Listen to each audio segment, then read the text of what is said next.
Good afternoon. I am going to do my talk off today on Unquiet Mind by Kay Redfield Jamison. And I just wanted to start by saying that I am feeling extremely fortunate that I do not have that severe of mental illness that runs in my family. I do have family members who suffer from depression, however, not to that extent. And this book was quite an eye-opener for me as to how lucky we are. Okay, so my main point today is that Kay Jamison lives with and studies manic depressive illnesses.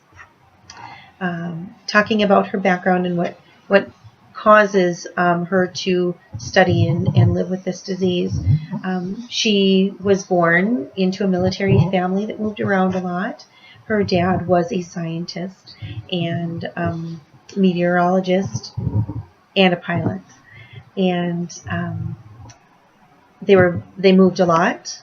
She is the youngest of 3 children, and she was so full of curiosity as a child, and she loved school. She's very smart. She said at the very beginning that she was an emotional child, a mercurial girl, and a depressive adolescent. So she knew that she was very in touch with her emotions. Her parents were extremely supportive of her and her desire to build that curiosity and of sciences, and she wanted to go into medicine, and they were very supportive of that as well. One thing that I felt was a negative toward her is that when she was age 15, and she had stated that her life had then begun to fall apart. I assumed it was because she was a teenager and they had moved, but in reality, she was used to moving. She was a military brat. What really happened there was that her parents became estranged, and her father started having highs and lows and moods, and so basically she has this disease because it is a hereditary disease, and her father has this illness as well. What came out of her studying and living with this manic depressive illness is that she tries to understand it. She had made the comment that in order to contend with it, I must understand it. So she does a lot of studying about it so that she can try and help herself with it. She talks about how because of this disorder, she didn't want to be noticed. She tried to, especially when she was younger, she tried to fly under the radar. She really struggled in college with her grades, and even though she was a brilliant woman, she struggled due to her illness. And because of her study, it took her overseas where she found peace. That was one of my great finds for her, is that she found a place where she felt she belonged, where she was at peace with her life. And that was really cool, that when she goes to England and London and visits over there, Scotland, that's where she's at peace.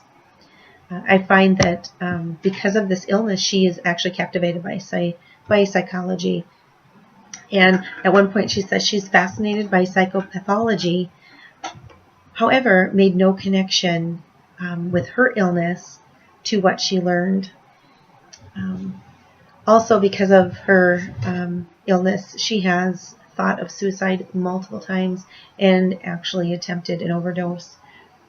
Thank goodness for her supportive parents and her psychologist and her friends that she's still alive today. Because of this, she also has set up an outpatient clinic at UCLA for those with manic depressive disorders. I love the fact that she wants to be helpful to others who have the illness that she does and try and get them some help and move forward with their lives as well. And she has made a life out of lecturing and teaching about her experiences. I want to say that after I read this book, I went on the internet and I Googled her. I wanted to see what she looks like. I wanted to read a little bit more about her life. And she has actually won some awards, and she has spoken all over our nation, at colleges everywhere, and teaching people about manic depressive disorder. And I just also feel like I noticed that also in her life, that she has had to endure multiple loves of hers die, and she's now remarried yet again. So some of the points that I made was that this disease is horrendous.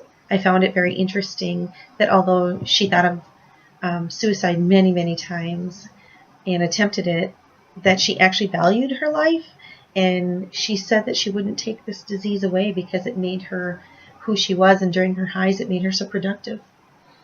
How this is relevant is that suicide prevention services and mental health services must be a part of our students' care plan when this is necessary. I, as an educator, am going to have to know symptoms and signs. I have to know resources. Do we have resources in the school? What are our local resources? How can we help these children that have this type of illness? And what other questions I have is I'm really curious to find out what the prevalency is in the school system that I live in. Are there children that are already diagnosed with any type of mental illnesses, or are there some that are showing warning signs but yet not yet diagnosed? Okay, that's it. I hope you have a great afternoon, and we'll see you again.